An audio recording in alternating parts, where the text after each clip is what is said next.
รายการต่อไปนี้เป็นรายการทั่วไปสามารถรับชมได้ทุกวัย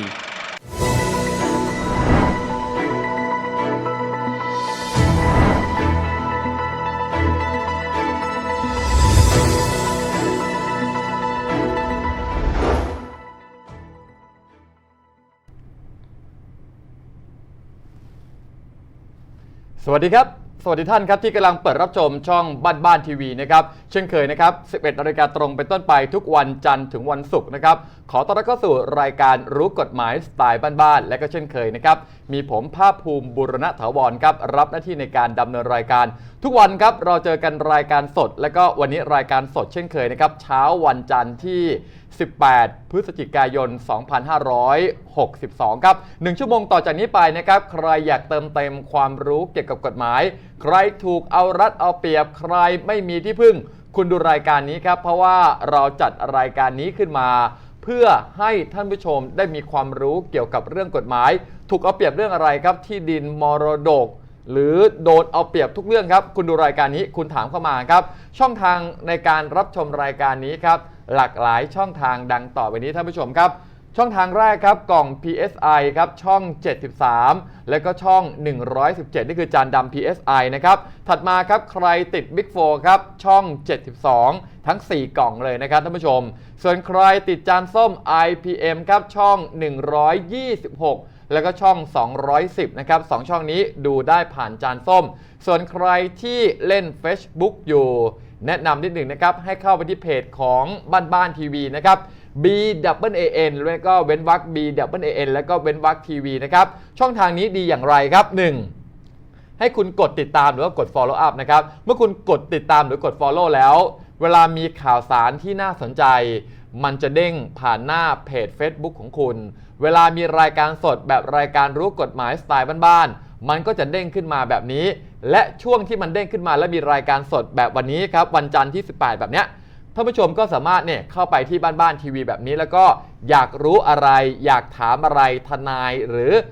บุคคลที่มานั่งในรายการทุกๆรายการของบ้านทีวีถามเข้ามาครับวันนี้คุณก็สามารถถามเข้ามาได้ผ่านเพจบ้านทีวีแล้วก็เดี๋ยวผมจะหยิบขึ้นมาถามแขกรับเชิญในรายการนะครับส่วนอีกหนึ่งช่องทางครับใครที่สะดวกโทรหน้าไมค์อัดอั้นอยากจะระบายออกมาเกี่ยวกับการถูกเอารัดเอาเปรียบเกี่ยวกับเรื่องของกฎหมายไม่มีทางออกก็02ครับ1011588ตั้งแต่วินาทีนี้เป็นต้นไปเราเปิดรับสายสดนะครับท่านผู้ชมดังนั้นใครที่สนใจรีบโทรเข้ามาในรายการได้เลยนะครับส่วนก่อนที่จะเริ่มรายการท่านผู้ชมครับผมขออนุญาตไปขอบคุณสปอนเซอร์ใจดีนิดหนึ่งนะครับโดยทุกครั้งที่เราเจอกันนะครับรายการดีๆแบบนี้กำเนิดขึ้นมาได้เพราะผลิตภัณฑ์สาหร่ายแดง B Herb ท่านผู้ชมครับสาหร่ายแดง B Herb ครับเป็นการรวบรวมสารสกัดที่มีประโยชน์กับร่างกายมีงานวิจัยมีการรองรับจากทุกงานวิจัยแล้วนะครับว่าทั้งสาหร่ายแดงนะครับท่านผู้ชมครับทั้งเห็ดลิ้นจือทั้งนะครับผลิตภัณฑ์ทั้งถังเช่านี่และทุกอย่างที่รวมอยู่ในสาหร่ายแดง B Herb ไม่ว่าจะเป็นงาดำเป็นสารสกัดเบต้ากลูแคนเหล่านี้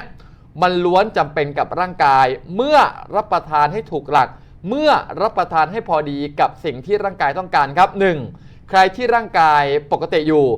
มันจะเป็นภูมิคุ้มกันให้กับร่างกาย 2. ใครที่เจ็บป่วยเช่นเบาหวานความดันโรคต่างๆครับเช่นนะครับโรคมะเร็งโรคภูมิแพ้ตัวเองโรคภูมิคุ้มกันบกพร่องแบบเนี้ยมันล้วนแต่ต้องการสิ่งต่างๆเข้าสู่ร่างกายและสาหร่ายแดง B Herb ครับเป็นการรวบรวมสารสกัดที่ร่างกายต้องการเพื่อเพิ่มภูมิต้านทานให้กับร่างกายผมบอกท่านผู้ชมแบบนี้ครับถ้าภูมิต้านทานร่างกายดีโรคภัยต่างๆมันจะค่อยๆหายและถ้าร่างกายแข็งแรงอยู่แล้วมันจะป้องกันโรคไม่ให้ทำร้ายร่างกายของเราได้นะครับสาหร่ายแดง B Herb รวบรวมทุกอย่างไว้เรียบร้อยแล้วดังนั้นใครสนใจครับ1กระปุก 1,000 บาท3กระปุกราคาเต็ม 3,000 บาทวันนี้ราคาเพียงนะครับท่านผู้ชมครับ 2,200 บาทเท่านั้นเองใครสนใจสอบถามได้นะครับหรือใครจะเอาแบบ5กระปุกราคาเต็มคือ 5,000 บาทแต่วันนี้จำหน่ายเพียง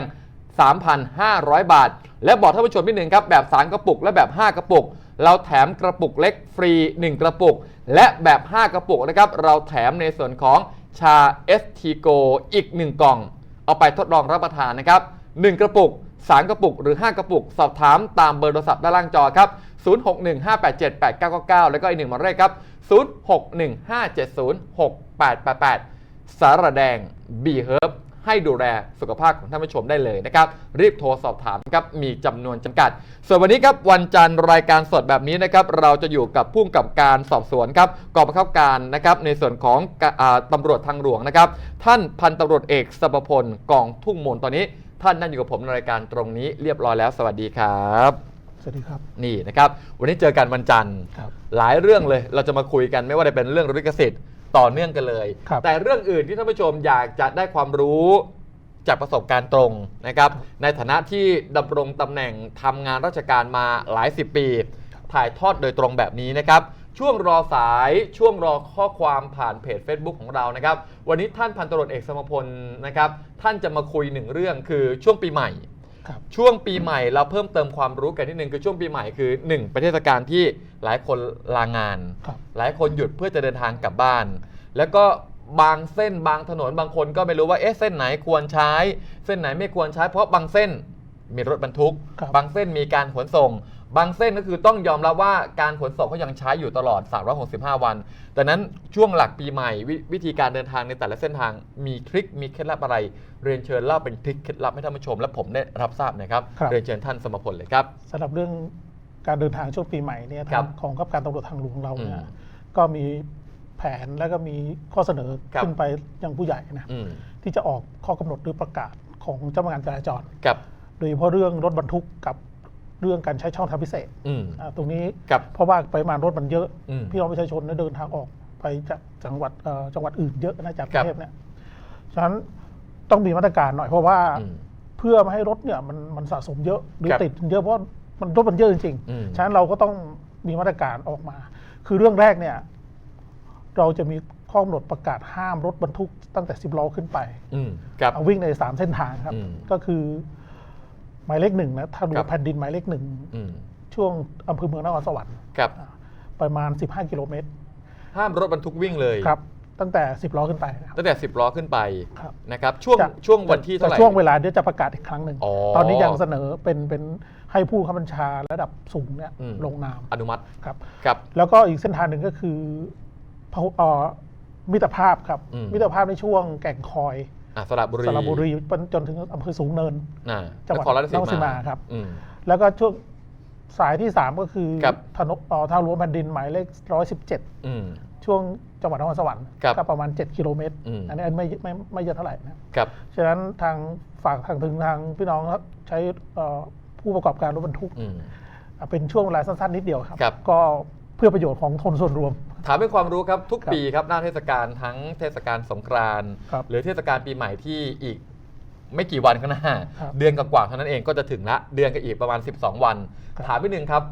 รถบรรทุกถ้าเทียบ 100% รถทั่วไปรถบรรทุกมันปนอยู่ประมาณกี่เปอร์เซ็นต์ในช่วงเทศกาลเวลาเดินทางก็ไม่เยอะมากเท่าไหร่ครับ 10% ถึงไหมครับหรือว่าเกินน่าจะเกินครับประมาณ 20% ครับแปลว่า100 คันก็มีประมาณสัก20 คันครับมันรบกวนการจราจรมากน้อยขนาดไหนในฐานะที่เป็นเจ้าหน้าที่ตำรวจและรับผิดชอบเรื่องนี้โดยตรงครับก็มากพอสมควรครับเพราะว่ารถบรรทุกมีความเร็วช้าหน่อยคือช้าแล้วก็คันใหญ่บางทีก็มีรถพ่วงด้วยนะครับจึงเป็นปัญหาพอสมควรสำหรับเทศกาลนะครับคือจริงอยู่ในการเดินรถเนี่ยทุกคนมันมีสิทธิ์ที่เสรีภาพในการเดินทางอยู่แล้วใช่ครับแต่ว่าในขณะเดียวกันทางรัฐเองก็สามารถที่จะออกกฎหมายออกมาเพื่อควบคุมได้เหมือนกันครับอีกเรื่องหนึ่งก็คือเรื่องการเปิดช่องทางพิเศษในเส้นทางหลวงแผ่นดินหมายเลข 1ช่วงตำบลเชียงรากน้อยอำเภอบางปะอินเนี่ยกิโลเมตรที่51บวก500ไปจนถึงอำเภอเมืองสระบุรีประมาณกิโลเมตรที่101บวก800นะครับช่วงนี้เนี่ยจำเป็นอย่างยิ่งที่จะต้องเปิดช่องทางพิเศษก็คือวิ่งสวนเลนนั่นเองแล้วก็มันมีกิโลเมตรที่90จะมีจุด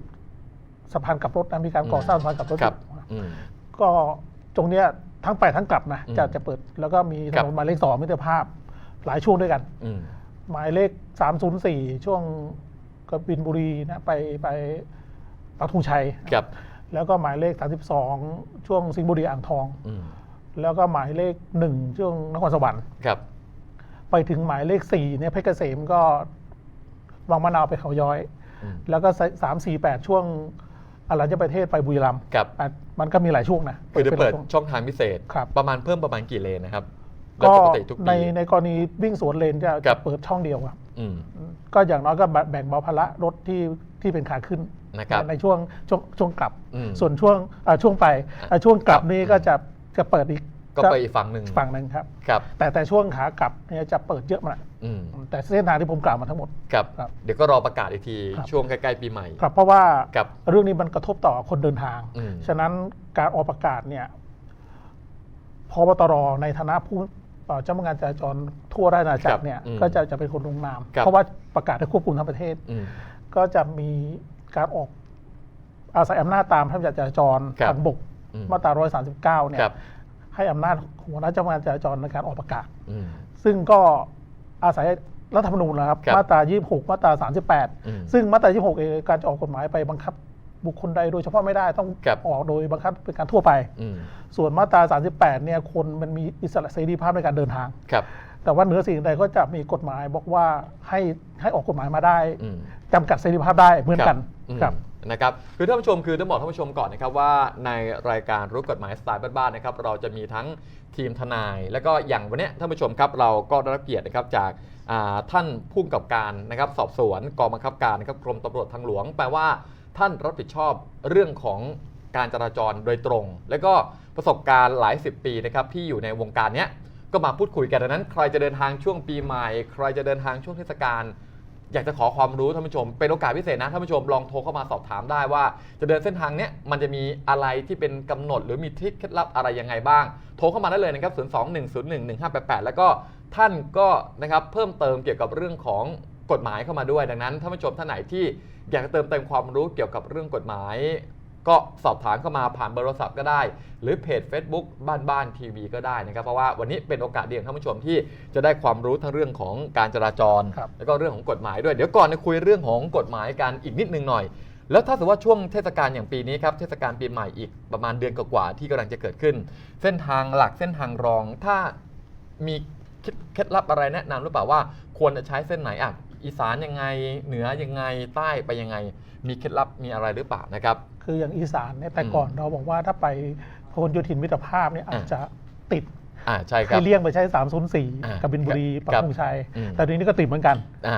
ต้องเส้นหลักเส้นรอง ครั เต็ บ มหมดเลย ครับถ้าไปอีสานก็คงจะแนะนำไปทางเส้นทางที่จะไปชัยบาดาลสระบุรีลพบุรีชัยบาดาลแล้วก็ไป อืม ดากุนทศ เดี๋ยวมาคุยกันใหม่ตอนนี้ ครับ มีสายมารอ ครับ เดี๋ยวจะมาคุยเส้นอีสานเส้นใต้เส้นอื่นๆไม่แน่ใจว่าสายอยู่สวัสดีครับหลุดไปแล้วเดี๋ยวโทรเข้ามาใหม่เส้นอีสานคือปกติเราจะไปเส้นหลักก็คือไปทางมิตรภาพถูกต้องไหมครับ ครับ เส้นรองเนี่ยมันก็มีคนแต่ละปีก็เริ่มรู้ละหลบมาดีกว่าปรากฏว่าเส้นหลักเส้นรองตอนนี้ ครับ หนักเหมือนกัน หนักเหมือนกัน พอๆกัน ครับ ไม่ต่างกัน ครับ มันมีเส้นอะไรที่เป็นเส้นแนะนำไหมครับ ก็ อีสานก่อน ที่พู ค ด น ไป ไป สัก เย ค อะ รู่นะก็คื ค อ รับ ไปทางชัยบาดาล ชัยบาดาล ลพบุรีฮะ ออกไปทางชัยบาดาล ชัยบาดาล เย แล้วไปดา ค กุ รับ นทศหรือไม่ก็ไปชัยบาดาลแล้วออกไปทาง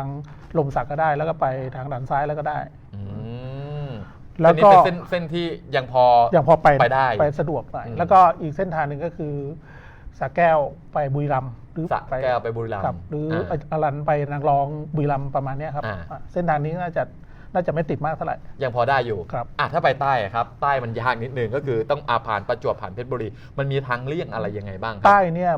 มันจะมีปัญหาช่วงวังมะนาวไปถึงเขาย้อย ครับ ถ้าผ่านไปแล้วนะยังไม่เท่าไหร่นะ ครับ พูดถึงเส้นพระรามสอง อืม มันหนักอยู่แล้วนะครับ ใช่ ดังนั้น ครับ ก็ต้องไปใช้เส้นที่จะลองไปหน่อยก็คืออนครปฐม อืม นครชัยศรีอะไรพวกเนี้ย ตัดออกตรงนั้นไป ครับออกตรงนั้นไป นะครับ น่าจะดีกว่า ดีกว่าท่านผู้ชมฟังนะครับนี่เป็นทริคเคล็ดลับนะครับ ถ้าไปเหนือล่ะครับ ไปเหนือครับ อืม ไปเหนือเนี่ยสายเอเชียนี่ก็หนักแล้ว น่าจะไป ครับ 340นะเส้นทางสุพรรณบุรี ไปทางสุพ อ รร อ ณ ก บุรี ไปทางหันคาเอาทางเดิมบางนางบวชหัน ครั คา บ ประมาณนั้นนะ จะดีกว่าหน่อย ครับ ฝากเตรียมตัวหน่อยครับช่วงเทศกาลปีใหม่และช่วงเทศกาลเวลาจะออกเดินทางในฐานะที่กำกับการดูแลเรื่องเกี่ยวกับตำรวจทางหลวงโดยเฉพาะมีเคล็ดลับในการปฏิบัติตัวเตรียมตัวและทริคเคล็ดลับอะไรยังไงบ้างเรียนเชิญนิดนึงก่อนจะไปเรื่องวันนี้ของเราครับ ก็การเดินทางนะครับ อืม เรื่องประการแรกเลยเรื่องการพักผ่อน ครับ นอนให้เต็มอิ่มนะครับ อืม แล้วก็เรื่องของมึนเมา ครับ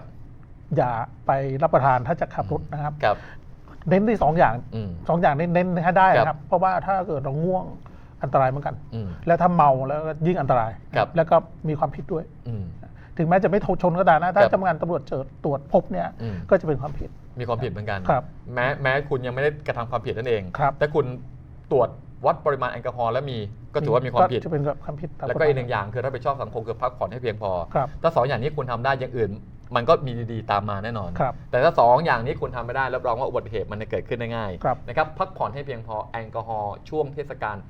อย่าพยายามนะครับดื่มถ้าอยากดื่มจริงๆก็คือหยุดอยู่บ้านละสังสรรค์ให้เต็มที่พักผ่อนเต็มที่แล้วค่อยออกมาขับรถ ครับ นะครับนี่คือเรื่องราวดีๆที่มาถ่ายทอดกัน เมื่อสักครู่สายหลุดถ้าดูอยู่นะครับโทรเข้ามาใหม่นะครับ021011588เพจ Facebook ชำเลืองมองอยู่นะครับบ้านๆทีวีอยากมีคำถามอะไรทุกเรื่องนะไม่จำเป็นต้องเป็นเรื่องกฎหมายเรื่องทั่วไปที่โดนเอารัดเอาเปรียบเนี่ยประสบการณ์ตรงทั้งเรื่องของเจ้าหน้าที่ตำรวจ เรื่องกรมทางหลวง แล้วก็เรื่องเกี่ยวกับกฎหมายเรียกว่าครบถ้วนวันนี้อย่างแน่นอนนะครับอ่ะลิขสิทธิ์กันต่อหน่อยลิขสิทธิ์มีความน่าสนใจอะไรยังไงสัปดาห์นี้เราทำไมต้องคุยลิขสิทธิ์กันต่อเรียนเชิญท่านเลยครับ พูดถึงเรื่องลิขสิทธิ์นะครับ กับ ที่เห็นมีข่าวๆที่ผ่านมานี่ เรื่องรอยกระทง ครับ อืม มีปัญหาเรื่อ ครั ง บ การละเมิดลิขสิทธิ์ อืม และก็มีปัญหาเรื่องการจับกลุ่มด้วย ครับ ผมก็เป็นห่วงเรื่องเจ้าของลิขสิทธิ์ที่ถูกละเมิดนะเพราะว่าช่วงนี้ก็เป็นน่าเป็นห่วงสถานการณ์ เพราะว่าคนที่ถูกละเมิดลิขสิทธิ์เนี่ยจะมองว่าไม่ได้รับความเป็นธรรม อืม และเจ้าพนักงานตำรวจเองก็ถ้อยทีถ้อยปฏิบัติ อ่า บางที ครับ ก็อาจจะมองไปถึงการสุ่มเสี่ยงว่าจะเป็นการละเมิดต่อคนผู้ถูกจับ อืม อาจจะเป็นการจับกุมชอบหรือไม่ ครับ ผู้ได้รับมอบอำนาจมาในจากเจ้าของลิขสิทธิ์นะได้ดำเนินการถูกต้องหรือไม่ ครับ ตรงนี้ก็น่าเป็นห่วง อืม คือเป็นห่วงทั้งสองฝ่ายนะค ครั รับบ ลิขสิทธิ์เองเนี่ยจริงๆอ่ะมันเป็นเรื่องที่มีมูลค่ามหาศาล อืมครับ แม้ว่าสมัยก่อนเรามองว่าใครมีที่ดิน อืม เยอะเนี่ยถือว่าร่ำรวย อืม แต่ตอนนี้บางทีเนี่ยบางคนไม่มีที่ดินนะแต่ว่าเป็นคนที่มีผลงานทาง อืม ลิขสิทธิ์เนี่ย อืม อาจจะร่ำรวยกว่าคนมีที่ดินเยอะๆก็ได้ อ่ะครับ ฉะนั้นจึงเป็นทรัพย์สินธรรมชาติที่มีมูลค่าสูงมาก ลิขสิทธิ์ที่มันมีมูลค่าสูงเช่นลิขสิทธิ์เพลง ครับ ลิขสิทธิ์หนัง ลิขสิทธิ์ภาพยนตร์ ครับ ลิขสิทธิ์ต่างๆ ที่สร้างด้วยความคิดสร้างสรรค์ทางปัญญาถูกต้องใช่ไหมครับ ครับ ซึ่งบางครั้งมีค่ามากกว่าที่ดิน ใช่ครับ มากกว่าทรัพย์สินอื่นอีกด้วย ครับ ปัจจุบันในโลกปัจจุบัน ใน นี้ โลกปัจจุบัน นะครับอ่ะต่อเลยครับ ลิขสิทธิ์เนี่ยก็คือเป็นทรัพย์สินทางปัญญาอย่างหนึ่ง อืมครับ ทรัพย์สินทางปัญญาอาจจะมีหลายอย่างนะ อืม ไม่ว่าจะเป็นความลับทางการค้า ครับ สิทธิบัตร อืม เครื่องหมายการค้า ครับ หรือมีอีกอย่างอื่นอีกเยอะแยะนะครับ อย่างที่เป็นปัญหาอยู่ทุกวันเนี้ย อืม ที่ขึ้นสู่ศาลบ่อยๆมีอยู่ ครับ 3 เรื่องนี่แหละ เรื่องอะไรบ้างครับ สิทธิบัตร สิทธิบัตร เครื่องหมายการค้า อืม แล้วก็ลิขสิทธิ์ เครื่องหมายการค้า ครับ แล้วก็ลิขสิท ลิขสิท ธิ์ ธิ์ อ่ะมาเรื่องแรกสิทธิบัตรก่อนครับ คือสิทธิบัตรเนี่ย อืม คนที่จะเป็นเจ้าของสิทธิบัตรจะต้องได้จดทะเบียนแล้ว อืม เท่านั้นนะต้อ ครั ง บ จดทะเบียน อืม ส่วนเรื่องเครื่องหมายการค้าเนี่ย ครับ จะจดทะเบียนหรือไม่ก็ได้ อืม อาจจะมีการจดทะเบียนแล้ว กับ หรือว่าถ้ายังไม่จดทะเบียนก็ได้รับความคุ้มครองเหมือนกัน อืมครับ ถ้าเกิดว่าถ้าว่าเครื่องหมายการค้านั้นใช้เป็นที่รู้กันอยู่ทั่วไป อืม แล้วก็คนเอาไปลวงขาย อืม ลักษณะเอาไปทำให้เรียนแบบคล้ายๆ ใกล้เคียง ใกล้เคียงเนี่ย อืม ส่วนลิขสิทธิ์เนี่ย ครับ ไม่จำเป็นจะต้องจดทะเบียน อืม สร้างสรรค์งานขึ้นมาแล้วเนี่ยจะได้กรรมสิทธิ์จะได้ลิขสิทธิ์ทันที อัตโนมัติ ครับจะแต นะ ก ครับ ต่างกัน กลับมาเรื่องสิทธิบัตรครับสิทธิบัตรมันประกอบไปด้วยอะไรบ้างครับ ผมจะมองดูสิทธิบัตรส่วนใหญ่แล้วให้จะมองถึงรูปทรงของวัตถุที่เราสร้างขึ้นมา อืม สิ่งประดิษฐ์มอง ครับ ถึงสร้างสิ่งประดิษฐ์นะ อืม สิ่งประดิษฐ์อาจจะประดิษฐ์ผลิตภัณฑ์ต่างๆ หรือ ครับ ออกแบบสิ่งก่อสร้างอะไรพวกเนี้ย อืม นึกถึงเรื่องประดิษฐ์ ครับ ไว้ก่อนถ้าสิทธิบัตรนะ อืม ส่วนเครื่องหมายการค้าจะมองถึงตราสัญลักษณ์หรือว่าโลโก้อะไรพวกเนี้ยครับ ครับ ส่วนลิขสิทธิ์จะดูเรื่องสุนทรี อืม เรื่องถ้ามองถึงงานอมิลิขสิทธิ์มันจะถึงสุนทรียภาพ ครับ อาจจะแนวดนตรี อืม แนวลวดลาย ครับ พวกเนี้ยครับ อืม ข้อแตกต่างมัน ครับ แต่ผมยกตัวอย่างสมมติว่า อืม จะมองว่างานไหนเป็นงานสิทธิบัตรลิขสิทธิ์หรือเครื่องหมายการค้าเนี่ย ครับ ผมยกตัวอย่างแจกันคนที่ผลิตแจกันขึ้นมาเนี่ย ครับ หนึ่ง หนึ่งชิ้น หนึ่งชิ้นเนี่ย ครับ งานที่เป็นจะดูยังไงว่างานไหนมันเป็นงาน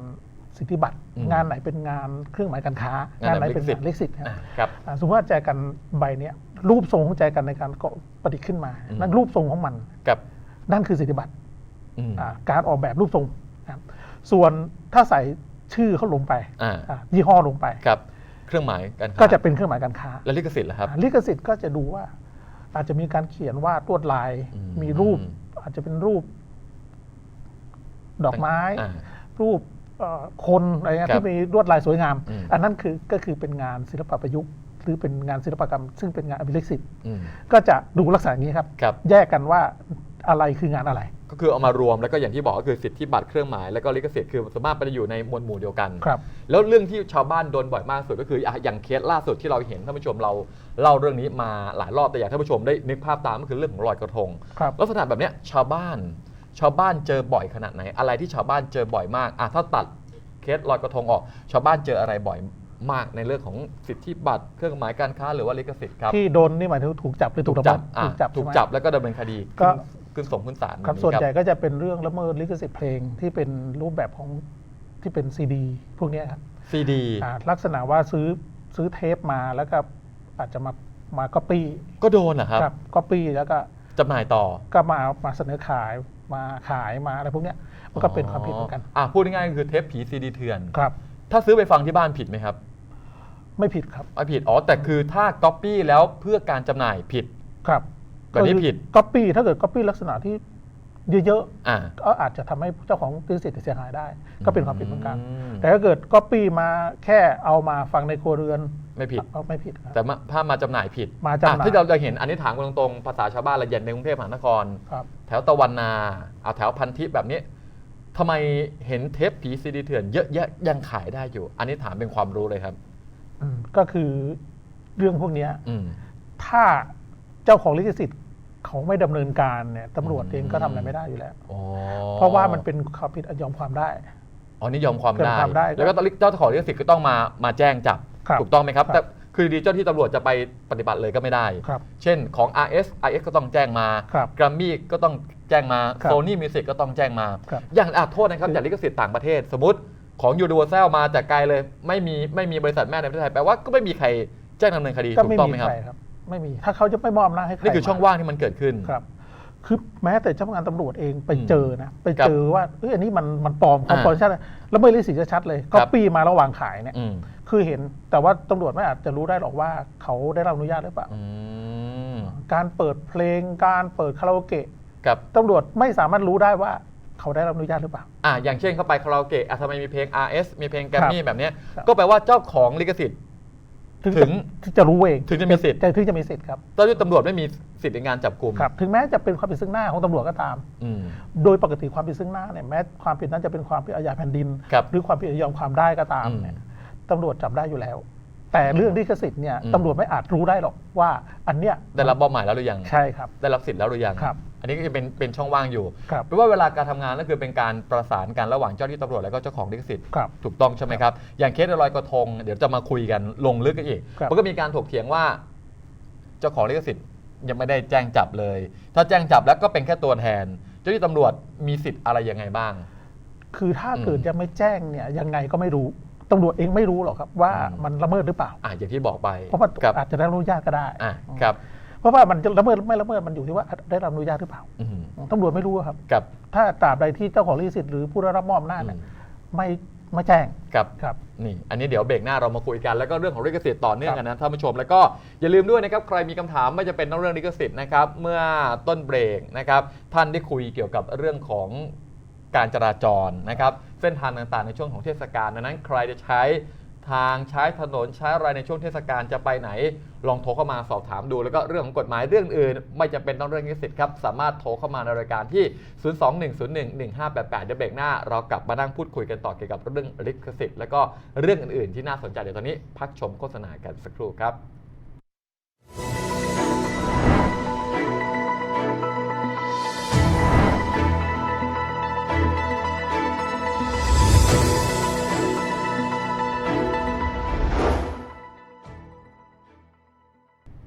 กลับเข้ามานะครับในช่วงเบรกที่2นะครับของรายการรู้กฎหมายสไตล์บ้านๆแล้วก็วันนี้ย้ำท่านผู้ชมนะครับว่าเราเจอกันรายการสดปกตินะครับดังนั้นใครที่มีคำถามอะไรนะครับผ่าน2ช่องทางดังต่อไปนี้ครับช่องทางแรกนั่นคือเพจ Facebook ของเราครับมีการไลฟ์สดอยู่แล้วก็ทุกครั้งที่คำถามเด้งขึ้นมาผมจะถามแขกรับเชิญในรายการให้นะครับเพจ Facebook ของผมครับบ้านทีวีนะครับตอนนี้ขึ้นให้บริเวณด้านหน้าจอแล้วอย่าลืมด้วยครับมีคำถามถามเข้ามานะครับแล้วก็อีกหนึ่ง ช่องทางนะครับคุณโทรเข้ามาหน้าไมค์ได้เลยนะครับ02ครับท่านผู้ชมครับ101นะครับ1588นะครับขึ้นให้ด้านหน้าจอเรียบร้อยแล้วดังนั้นใครสะดวกเป็น Facebook ก็ได้ใครสะดวกเป็นหน้าไมค์ก็ได้เดี๋ยวทุกคำถามเรามีคำตอบให้แล้วก็เดี๋ยวใครที่จะเดินทางในช่วงปีใหม่เดี๋ยวท้ายเบรกเราจะมาย้ำกันอีกครั้งนะครับว่าเมื่อสักครู่เผื่อใครพลาดช่วงต้นรายการนะครับว่าเส้นทางแต่ละเส้นทางนั้นมันมีความน่าสนใจอย่างไรแล้วกฎที่มันจะออกมาในช่วงของแต่ละเทศกาลนั้นเรื่องเกี่ยวกับรถ10ล้อขึ้นไปนั้นมันมีมาตรการอย่างไรกันบ้างเรื่องลิขสิทธิ์กันต่อนะครับเรื่องลิขสิทธิ์จากกรณีที่มันเกิดขึ้นในเรื่องของการลอยกระทงเรามาทำความเข้าใจกันแบบละเอียดกันอีกครั้งหนึ่งอย่างกรณีลิขสิทธิ์ที่ทำยิบย่อยเป็นเทศกาลลอยกระทงก็ได้รูปการ์ตูนต่างๆทำเพื่อจำหน่ายแบบนั้นจริงๆแล้วตามกฎหมายมันผิดลิขสิทธิ์หรือเปล่าครับรูปการ์ตูนนะครับรูปการ์ตูนเนี่ยกับลวดลายที่มันออกมาลักษณะกับเป็นงานศิลปะกับมันก็จะได้รับความคุ้มครองโดยกฎหมายอัตโนมัติทันทีคือผู้สร้างสรรค์เนี่ยได้สร้างสรรค์งานขึ้นมาหรือก่อให้เกิดงานขึ้นมาชิ้นหนึ่งพองานเสร็จเนี่ยถือว่าได้รับความคุ้มครองตามลิขสิทธิ์เลยโดยมันจะเกิดขึ้นมีอยู่ประมาณ3ประการนะลิขสิทธิ์ก็คือ1เขาได้ใช้แรงกายภาพในการทำ2ใช้ทักษะ3ใช้วิจารณญาณในการทำ3อย่างเมื่อทำครบกันทั้ง3ประการแล้วมันก็จะเป็นงานอันมีลิขสิทธิ์ทันทีเดี๋ยวมาคุยตัวนี้ต่อนะครับตอนนี้1สายครับมารอท่านเรียบร้อยแล้วสวัสดีครับสวัสดีครับเดี๋ยวรอสายสักครู่เดี๋ยวท่านผู้ชมครับเดี๋ยวใครอยากโทรหน้าไมค์สามารถโทรเข้ามาได้เลยนะครับตอนนี้1สายเรามาคุยกันไม่แน่ใจว่าได้แล้วหรือยังสวัสดีครับเดี๋ยวช่วงรอสายอยู่เดี๋ยวให้เจ้าที่เคลียร์ด้านหลังคุยต่อครับเกี่ยวกับเรื่องลิขสิทธิ์เมื่อสักครู่เรายกเคสของการทำกระทงลิขสิทธิ์การ์ตูนขึ้นมาเล่าต่อเลยครับก็พอบริษัทหรือว่าเจ้าของลิขสิทธิ์สร้างสรรค์งานขึ้นมาก็จะได้รับความคุ้มครองทันทีอัตโนมัติทันทีครับถ้าครบ3ประการครับ3ประการนี้ประกอบไปด้วยอะไรบ้างครับก็คือ1ใช้แรงกายภาพ2ใช้ทักษะ3ใช้วิจารณญาณครับประกอบกัน3อย่างเนี่ยมันก็จะเป็นงานมีลิขสิทธิ์แต่ถ้าเกิดได้มาโดยบังเอิญไม่เป็นงานลิขสิทธิ์นะครับสมมติว่าจะวาดภาพสักภาพหนึ่งเนี่ยจะสร้างสรรค์งานชนิดหนึ่งขึ้นมาพอดีสีมันหกทำให้มันเกิดเป็นรูปภาพขึ้นมาสวยงามอย่างเงี้ยมันได้โดยบังเอิญเนี่ยไม่ถือว่าเป็นงานมีลิขสิทธิ์เพราะว่าไม่ได้ใช้3ประการที่ผมกล่าวนะครับเดี๋ยวมาคุยกันต่อเดี๋ยวเช็คก่อนว่าสายใช้ได้แล้วหรือยังสวัสดีครับสวัสดีค่ะสวัสดีครับชื่อคุณอะไรครับคุณบัวลี่ค่ะคุณยายบัวลี่คุณบัวลี่จากจังหวัดอะไรครับ101ค่ะ101วันนี้มีคำถามอะไรเรียนเชิญเลยครับอยากถามว่าตาทวดคนเสียแล้วแต่คนยกมรดกให้ลูกหลานเป็นดินเป็นล็อกเลยค่ะประมาณ6 คนครับกับเงินเอกเล็กน้อยถ้าว่าตัวคนเสียแล้วคนว่าไม่มีใครมีหนอกได้อยู่คนหนึ่งถ้าว่าเป็นญาติให้หลานใช่ไหมให้ลูกหลานใช่ไหมครับว่าเฮ็ดจังไดไปจังไดเอาเพิ่มอีกรอบหนึ่งก็คือ1พอดีมีคุณตาทวดใช่ไหมครับผมมีมรดกมีอะไรบ้างครับมีที่ดินค่ะมีที่ดินประมาณกี่ไร่ครับผม9 ไร่9 ไร่แล้วมีอะไรอีกครับก็มีเงินแน่ค่ะเงินประมาณเท่าไหร่เอ่ยคนละ50,000คนละ50,000ก็คือตอนที่ตาทวดก่อนเสียชีวิตคือได้แบ่งสรรปันส่วนเรียบร้อยแล้วใช่ไหมครับ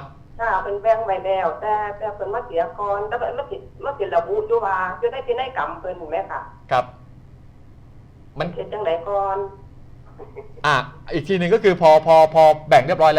ล้วมาเสียก่อนใช่ไหมครับแต่ถ้าเป็นซื้อไปด้วยค่ะถ้าเป็นล็อกซื้อคือมีที่ดิน9 ไร่มีเงินแบ่งคนละ50,000แต่ปรากฏว่ายังไม่ได้เซ็นยังไม่อะไรเป็นลายลักษณ์อักษรถูกต้องไหมเอ่ยแล้วท่านมาเสียชีวิตเสียก่อนถูกต้องใช่ไหมครับในทางปฏิบัติลูกหลานจะแบ่งให้เท่ากันตามเจตจำนงของท่านต้องทำอย่างไรใช่ไหมเอ่ยแบบนี้ต้องทำอย่างไรบ้างครับเมื่อสักครู่นี้บอกว่า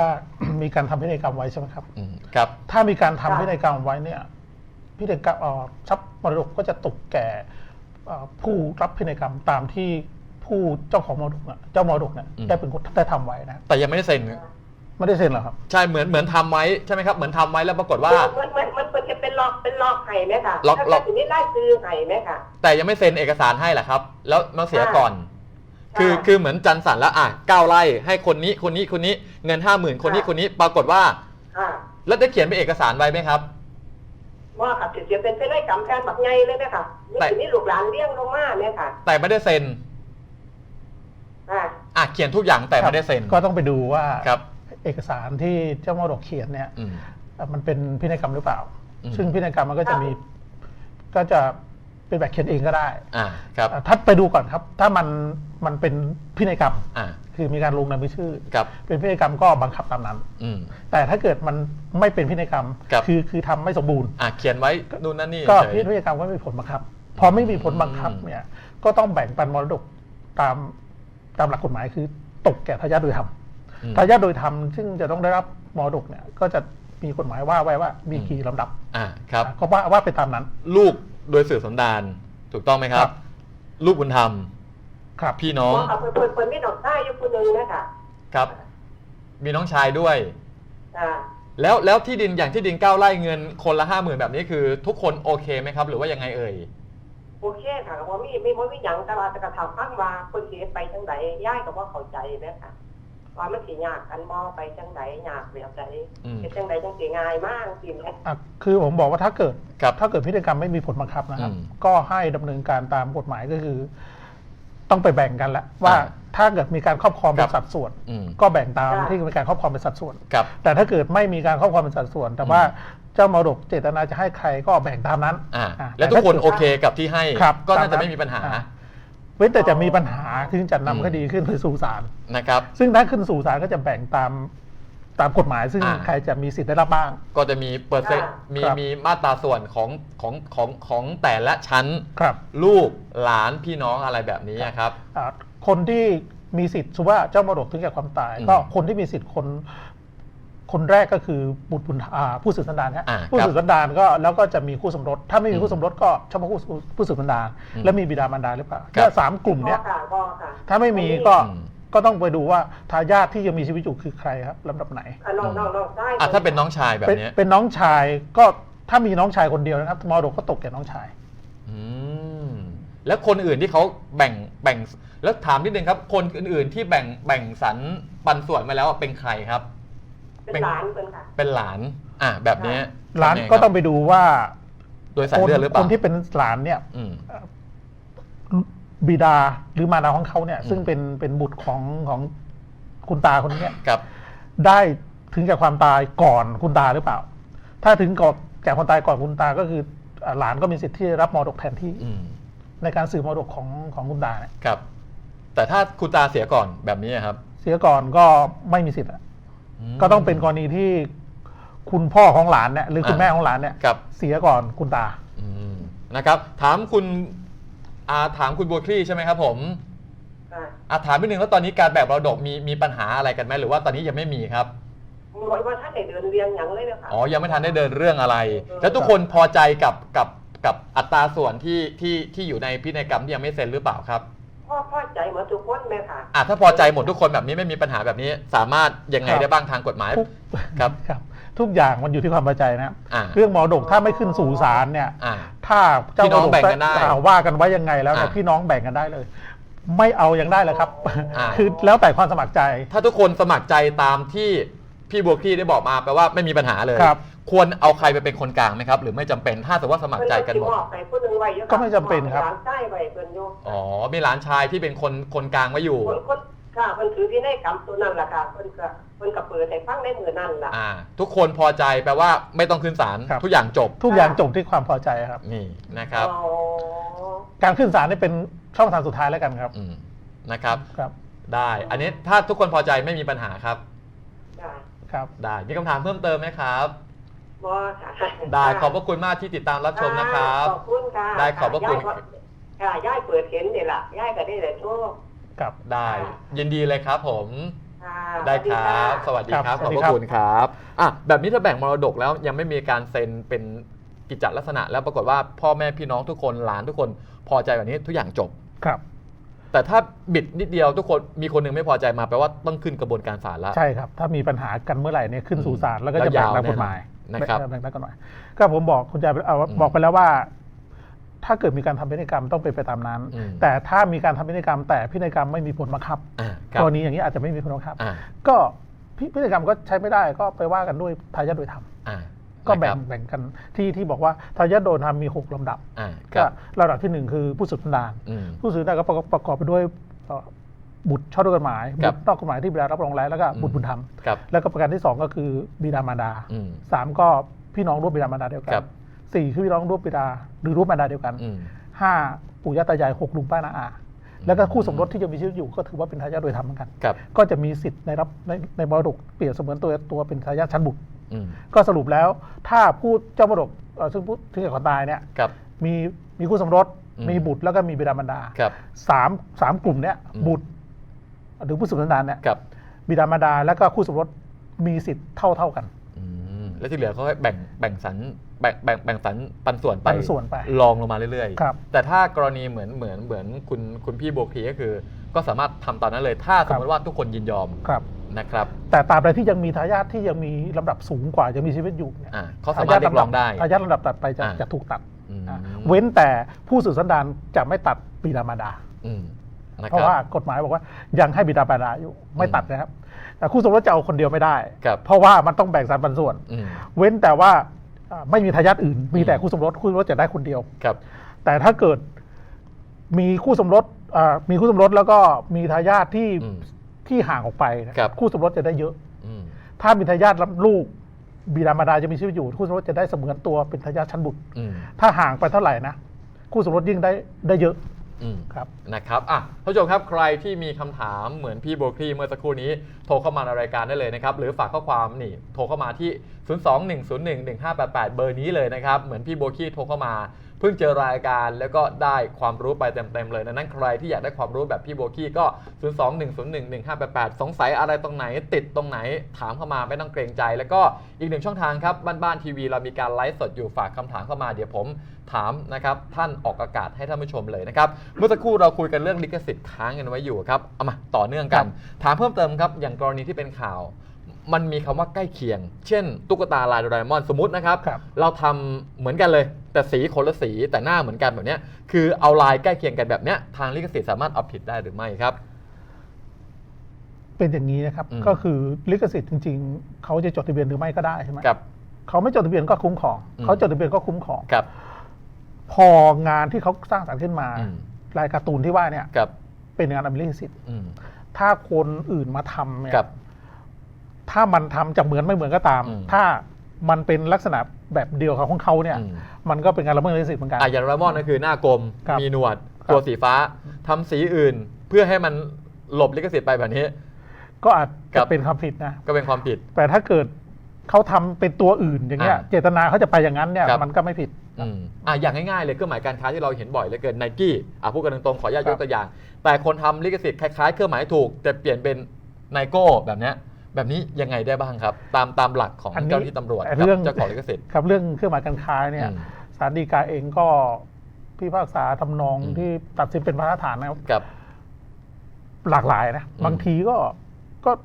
เหมือนจะให้ว่าเป็นการละเมิดละเมิดเครื่องหมายการค้าบางเรื่องก็บอกว่าไม่ละเมิดก็แล้วแต่ว่าจะนำสืบได้แค่ไหนเพียงใดบางทีก็มีรายละเอียดซับซ้อนลงไปอีกซับซ้อนครับ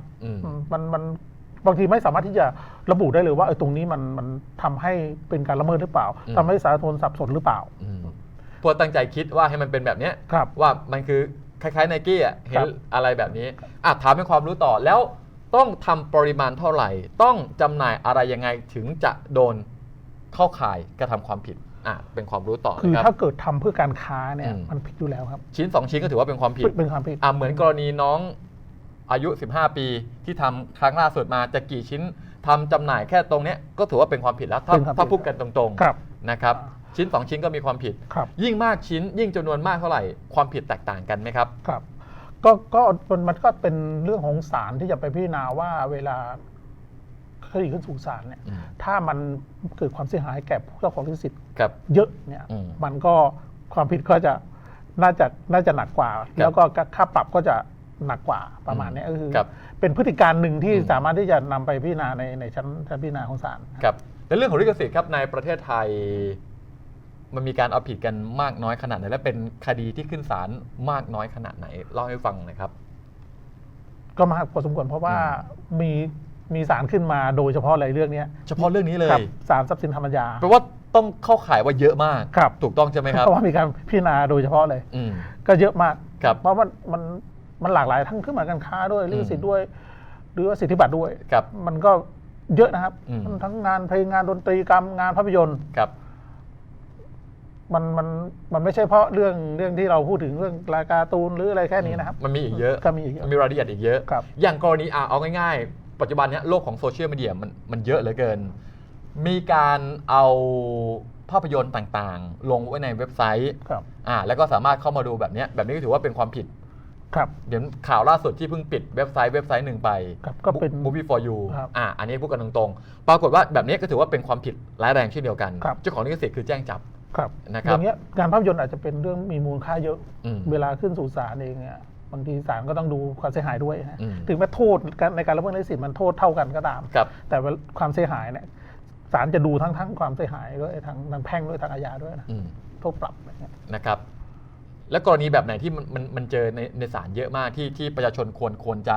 เติมเต็มเป็นความรู้ลักษณะแบบไหนที่เห็นกันบ่อย แล้วโดนขึ้นศาลกันบ่อยโดนเจ้าหน้าที่ตำรวจตามจับกลุ่ม ส่วน บ่อย ใหญ่ มาก ประชาชนที่โดนส่วนใหญ่ก็จะเป็น เรื่อง ผู้ประกอบการซะมากกว่านะ ผู้ประกอบการยังไงบ้างครับ ทำละเมิดลิขสิทธิ์ อืม เสื้ออย่างเงี้ยครับพวก อ๋อ ชุดกีฬาอะไรเงี้ย อ่า โลโก้ของ เยอะเลยใช่ไหมครับเสื้อกีฬา ของ ไนกี้อาดิดาส ครับ พูม่าต่าง ประมาณนี้ ๆ แล้วเป็นเสื้อลายทีมชาติลายสโมสร แล้วสโมสร แบบนี้โดนเยอะ ก็เยอะครับ เยอะขนาดไหนครับ คดีแบบเนี้ย คือทางกองบังคับการ อืม เรื่องเศรษฐกิจเนี่ยนะครับ ก็มีมากพอสมควรแล้วมันมีท้องที่ครับ ตรงนี้มันไม่สามารถที่จะระบุได้ว่าเยอะมากน้อยแค่ไหน ครับ เพราะว่าทางหน่วยที่มีหน้าที่โดยตรงอย่างกองบังคับการสอบสวนคดีเศรษฐกิจ ครับ แล้วก็ทางท้องที่เนี่ย อืม โดยเฉพาะนครบาลเนี่ยเยอะมากครับ แปลว่าเรื่องแบบนี้คือแปลว่าเจ้าของลิขสิทธิ์ไนกี้อาดิดาสพูม่าแบบเนี้ยมาแจ้งเจ้าที่ตำรวจด้วยตนเองถูกต้องใช่ไหมครับ ครับ แล้วคือก็ตามจับก็คือเสื้อกีฬาที่เราเห็นก็คือแบบเนี้ยมันเสียหายในเรื่องของการค้าขายของเขาถูกต้องใช่ไหมครับ ถูกต้องครับ เยอะมาก เยอะมาก อ่ะ ครับ แล้วนอกจากเสื้อกีฬาแล้วมีอะไรอื่นๆอีกที่เป็นประเด็นใหญ่ เรื่องซีดีเพลงหรือว่า CD เพลง คาราโอเกะพวกเนี้ย แบบนี้ก็ยังเยอะอยู่ ชุดเพลงคาราโอเกะก็เยอะอยู่ ซีดีเพลงการก๊อปปี้เพลง การไลฟ์แผ่นเพลงเพื่อการจำหน่าย แบบนี้ก็ยังเยอะอยู่ ยังเยอะอยู่ นะครับแล้วเรื่องของลิขสิทธิ์เพลงที่ตามคาราโอเกะการเปิดเพื่อสันทนาการเพื่อทำการค้าแบบนี้มันเยอะไหมครับ ปัจจุบันนี้ เยอะครับ เพราะว่าถ้าเปิดให้ประชาชน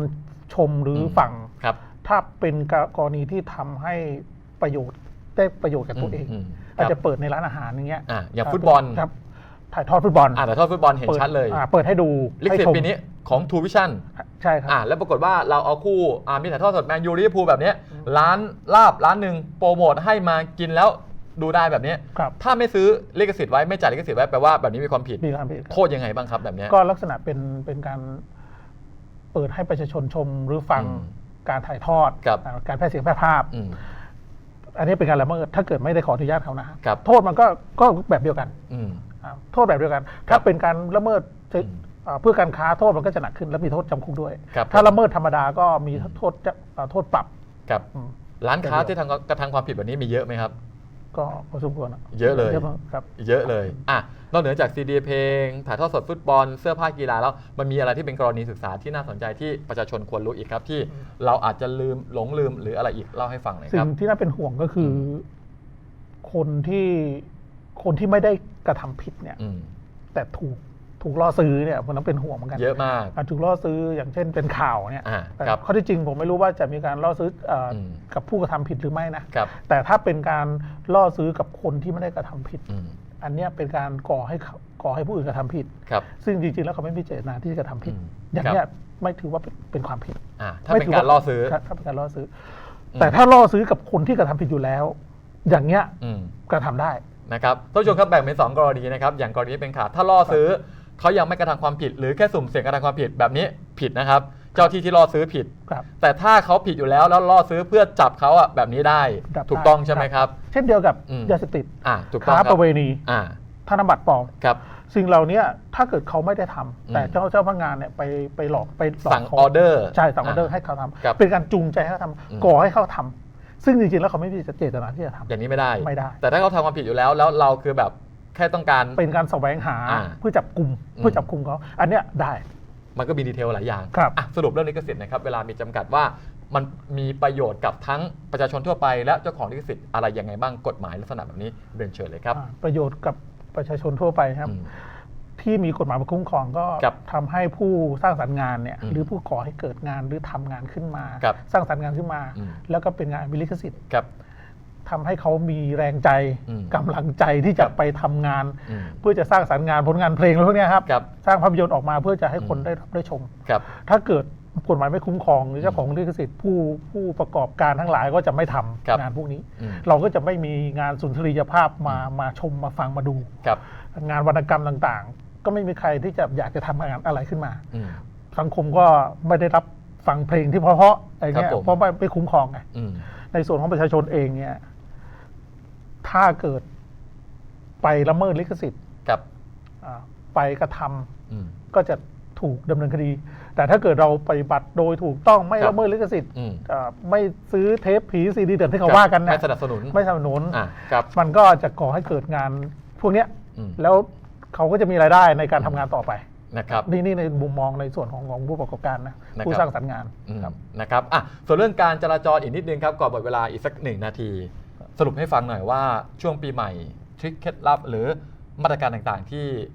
การจราจรกำลังจะออกมากรมตำรวจกำลังจะออกมามันมีอะไรบ้างเผื่อได้เตรียมตัวกันนิดหนึ่งอีกสักรอบหนึ่งครับคือเราออกเป็นข้อกำหนดนะของสำนักงานตำรวจแห่งชาติข้อกำหนดนี้อาศัยอำนาจตามพระบัญญัติจราจรทางบกแล้วก็อาศัยอำนาจตามรัฐธรรมนูญด้วยซึ่งให้อำนาจไว้นะครับแล้วก็ออกเป็นข้อกำหนด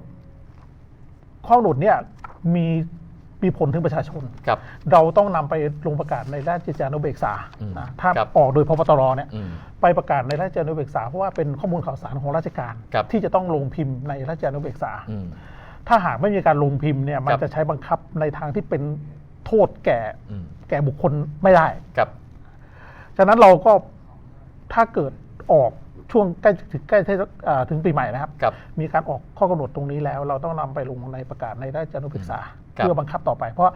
พระบัญญัติข้อมูลข่าวสารของราชการได้กำหนดไว้อย่างนั้นแล้วเส้นทางที่เปิดช่องทางพิเศษนะครับ reversible lane เนี่ยที่พูดไปแล้วเนี่ยก็จะมีหมายเลข 1พหลโยธินช่วงเชียงรากน้อยบางปะอินไปจนถึงอำเภอเมืองสระบุรีช่วงแก่งคอยมิตรภาพยาวเลยครับไปถึงโคราชถึงบ้านไผ่เมืองพลนะครับแล้วช่องทางกลับกันก็มีแล้วก็มาทางหลวงสายเอเชียนะครับหมายเลข32ช่วงสิงห์บุรีอ่างทองแล้วก็พหลโยธินอีกส่วนพหลโยธินอยู่ที่นครสวรรค์นะช่วงรอบเมืองนครสวรรค์แล้วก็หมายเลข21ทางหลวงแผ่นดินหมายเลข21ในผู้แคลมสักก็จะมีช่องทางพิเศษเหมือนกันแล้วก็ไป304ที่ผมพูดถึงนะกบินบุรีปัทธงชัยมีทั้งไปทั้งกลับแล้วก็348นางรองไปอรัญญประเทศไปสายใต้ก็จะเป็นทางหลวงแผ่นดินหมายเลข4ช่วงเขาย้อยมาวังมะนาวเฉพาะขากลับนะครับขาไปนี่ยังไม่เปิดช่องพิเศษนะครับแล้วก็จะมีหมายเลขอื่นๆอีกอาจจะมีไม่มากนะอาจจะมีปิดจุดกลับรถอะไรบางอย่างแค่นั้นเดี๋ยวใกล้ปีใหม่เรามาย้ำกันอีกทีนะครับวันนี้เวลาหมดแล้วต้องขอบคุณมากๆนะครับท่านผู้กำกับการสอบสวนนะครับกองบังคับการกรมตำรวจทางหลวงนะครับพันตำรวจเอกสมพลกองทุ่งมนขอบพระคุณมากนะครับท่านผู้ชมครับก่อนปิดรายการวันนี้เวลามีจำกัดนะครับต้องขออนุญาตนิดนึงนะครับเราขออนุญาตขอบคุณสปอนเซอร์ใจดีของเรานั่นคือสารแดงบีเฮิร์บท่านผู้ชมครับเป็นการรวบรวมสารสกัดที่ร่างกายต้องการทั้งสารแดงถังเช่าเห็ดลิ้นจือสารสกัดงาดำที่มันช่วยเกี่ยวกับเรื่องของกระดูกนะครับวิตามินซีอันนี้เพิ่มภูมิคุ้มกันให้กับร่างกายนะครับเห็ดชิตาเกะโสมแล้วก็เบต้ากลูแคนเหล่านี้ล้วนร่างกายต้องการในปริมาณที่พอเหมาะแล้วก็สารแดงบีเฮิร์บรวบรวมในปริมาณที่พอเหมาะแล้วใครสนใจครับ0615878999อีก1หมายเลขครับ0615706888 1กระปุกราคา 1,000 บาท3กระปุกครับราคาเต็ม 3,000 บาทวันนี้ 2,200 บาทแถมกระปุกเล็กอีก1กระปุกใครสั่ง5กระปุกราคาเต็ม 5,000 บาทวันนี้จำหน่ายเพียง 3,500 บาทแถมกระปุกเล็ก1กระปุกและแถม ST Go ชาคุณภาพอีก1กระปุกนะครับใครสนใจสอบถามได้ตามหมายเลขที่โชว์ด้านล่างจอโปรโมชั่นและก็ราคาพิเศษนะครับวันนี้รายการรู้กฎหมายสายบ้านๆหมดเวลาลงแล้วนะครับ พรุ่งนี้11 นาฬิกาตรงกลับมาเจอกันนะครับวันนี้นะครับท่านสมพลผมภาคภูมิและทีมงานต้องลาไปก่อนพบกับท่านสมพลได้อีกครั้งอาทิตย์หน้าวันนี้ขอบคุณและก็สวัสดีครับ สวัสดีครับ